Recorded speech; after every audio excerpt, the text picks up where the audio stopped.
Na záver som si nechal môjho kolegu, pretože s týmto človekom som ja už napísal niekoľko kníh a už sme dačo to preskákali.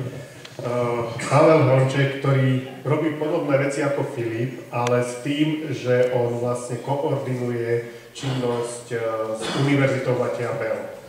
Chceli sme osloviť mladých ľudí, mladých študentov, aby sme našli k ním cestu a oni k nám, aby nám dali nový pohľad na to, ako by sa mohlo naše mesto uberať, aké naše nové pamiatky by mohli sa sprístupniť, alebo ako by sme sa k tým mali správať. Možno taká nová krv, nové myslenie, nové pohľady. No a Paolo je práve ten človek, ktorý toto všetko usmerňuje a ktorý to koordinuje. A aby som nebol úplne, že iba on, tak ešte musím povedať, že aj s jeho kolegyňou Bohuslavou Gregorovou, ktorá dneska nemohla prísť, tak oni dvaja vlastne za UNVčku to sprostredkovávajú a s nimi komunikujeme a oni sú teda v tej redakčnej rade.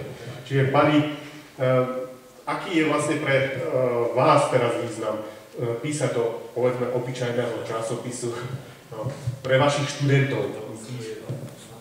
Aspoň dve vety. Ďakujem pekne. Možno mnohí poznáte moje meno, možno osobne nie. Ja sa priznám, že veľmi sa nechcel prijať túto úlohu, viem, čo to obnáša, keďže som čiže autorské a redakčné správy množstvo kníh a ako šéf-redaktor vediem niekoľko vedeckých časopisov v práci. Vedel som, čo to obnáša a nakoniec som Ríšovi prikývol, keďže sme priatelia.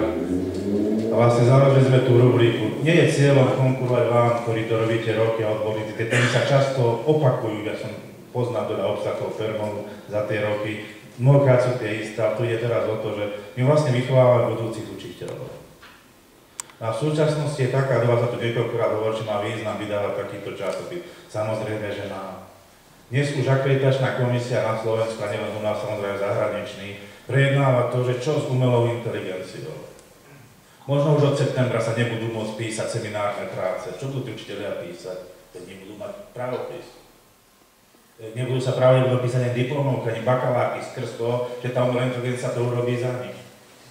A kam dospejú tí učiteľia? Čiže možno je to aspoň taká malé zadozučinenie, že môžu niečo napísať, samozrejme to redigujeme, upravuje, aby to vôbec bolo publikovateľné. A som rád, že viem, že aj ostatní kolegov sa dostáva do rúk, že tam hľadajú chybovo. Nie je to možné ustriehnúť, samozrejme tých prác je veľa.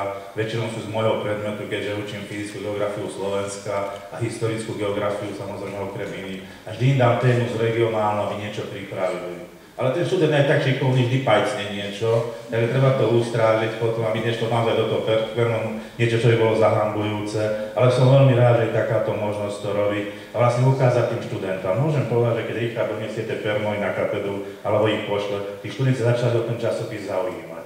Skrz toho, že tam majú články, možno dovtedy nevedia, že niečo také vychádza. Čiže aspoň taká malá lastovička pre nich, no a ešte raz hovorím, má to veľký význam a verím teda, aj keď máme veľa tej práce, sa ten permon udrží aj skrz týchto našich študentov, čo prinesie budúcnosť a umelá inteligencia je ozaj veľmi otázne. Je to vlastne smutné, keď sa to tak doberie. A vy, moji ste tu učiteľia, niekto ich aj poznám, aj vy mňa poznáte a ten písomný prejav súčasných študentov je ozaj alarmujúci. Čiže má to zmysel, ozaj to má zmysel. Viem, že je to navyše práca, nadpráca v podstate, skrz naše, možno to naše hobby, ktoré robíme, ale má to zmysel. Ďakujem pekne.